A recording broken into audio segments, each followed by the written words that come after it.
Modern SEO. We'll be talking about modern SEO next. It becomes important to be at par with the ongoing trends since the SEO landscape is constantly changing since Google rolls out thousands of updates every year. And that's why it becomes important to have the knowledge, the know-how of the ongoing trends in the SEO world. And it might seem tough to find out exactly what are the emerging trends in the current year, which is why we have made this section for you. We'll walk you through different things like domain authority, the rise of visual search, the rise of videos, voice search optimization, featured snippets, mastering search intent, combating decreasing center and backlinks. First one is domain authority. What exactly is domain authority? Well, domain authority is the credibility of your website, and is used to determine how trustworthy you are, and how trustworthy your site is. In earlier times, domain authority used to be all about backlinks, but it is not the case now. Now Google evaluates your site based on EAT. What is EAT? It stands for expertise, authoritativeness, and trustworthiness. In short, EAT. In many ways, EAT is the Domain Authority 2.0. Last year, Google's quality rater guidelines really focused on EAT. It was important even before, but in recent times, its importance seems to have increased. In Google's How Search Works report, they clearly mention that they want to rank reliable sources. So how can you increase your EAT score? Here's how. First, be an expert of your topic. Or hire one. Because if you hire random freelancers to write your content, you will be in trouble. Since Google has said that they only rank credible sources, things written by random freelancers don't have much of a chance being featured on the first page. Google goes as far as to say that medical content needs to be written by medical health professionals. Google is also making use of softwares to figure out who's behind a certain piece of content, making this a tough thing to fake.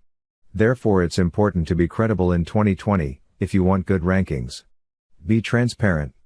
Google points out that they expect most of the websites to have some sort of information about who is responsible for the website. This means, having a thorough about page, easy to find contact page, references and external links to sources, privacy policy and terms of service and author bylines on every article. Another step is to get cited. Most of Google's evaluation of EAT happens off of your website, which makes sense since anyone can claim to be an expert otherwise. But getting other websites to agree with you? That's a whole different story. In fact, Google specifically mentions this in their guidelines, that one website says one thing about itself and other reputable websites disagree with what the website says. Trust the external sources. So you need to get cited in lots of different external websites. Reputed websites. Second, be specific to a particular niche or field.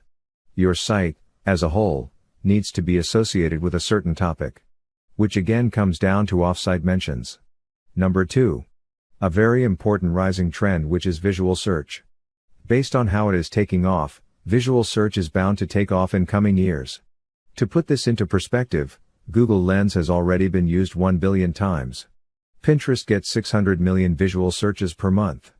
36% of American consumers have already used visual search. Even though visual search technology is still at an early phase, it works really well. You can test it out by scanning the stuff in your room with Google Lens. You'll probably find that it can identify pretty much everything.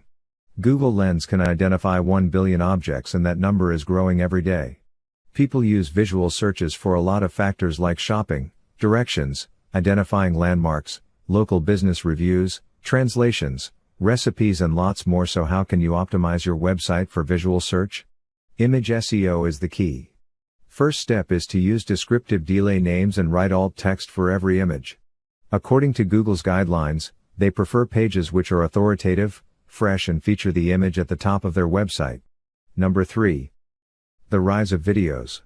Online videos is all the rage right now. According to Cisco, online video will make up 80% of all online traffic by 2021. And that is a really big deal. Therefore, video should be a part of your digital marketing plans. Here's how you can use video to improve your SEO. Video featured snippets. You've probably noticed more video featured snippets in the search results. So here are 3 most important things to do to get your video content in a featured snippet. Organize your content into discrete sections. This is really important. Clear sections help Google understand the content in your video. And this in turn makes it easy for them to use. different clips from your video in a snippet. Second is optimizing your video for SEO. Google uses your title, description and tags to figure out what your video is all about. So, apart from publishing videos with well-defined content, it is also important to optimize your videos for SEO. A study of 165 videos found that 80% of all the videos in featured snippets contained a keyword in the title. Third, a transcript. It is really important to provide text-based transcript of your videos.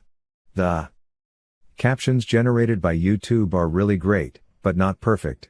Hence it becomes important to upload a well-crafted transcript. Another important point is to grow your YouTube channel.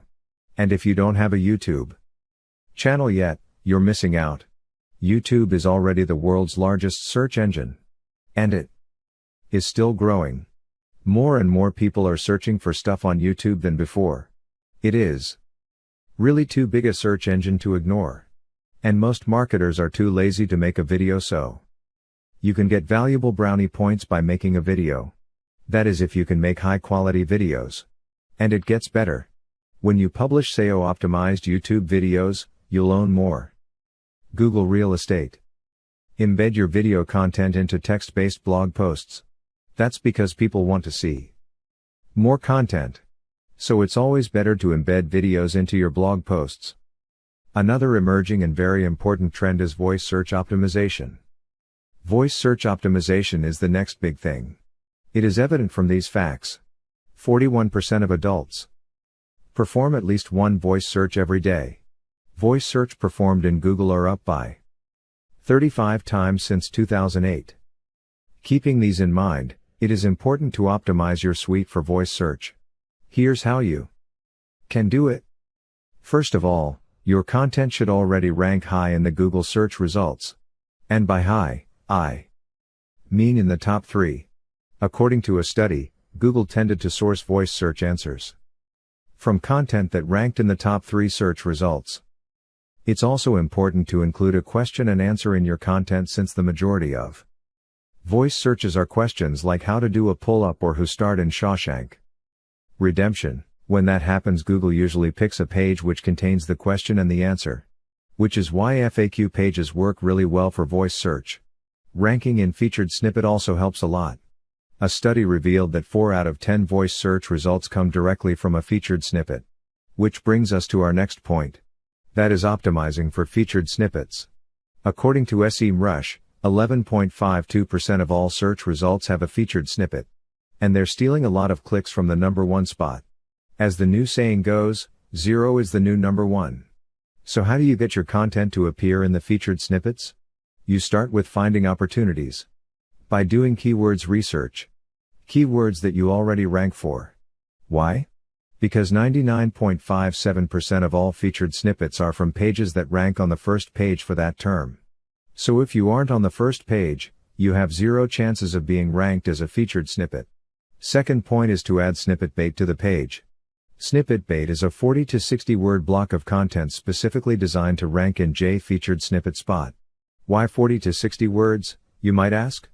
Because according to a study by SEMrush, they found out that most of the featured snippets are 40 to 60 words long.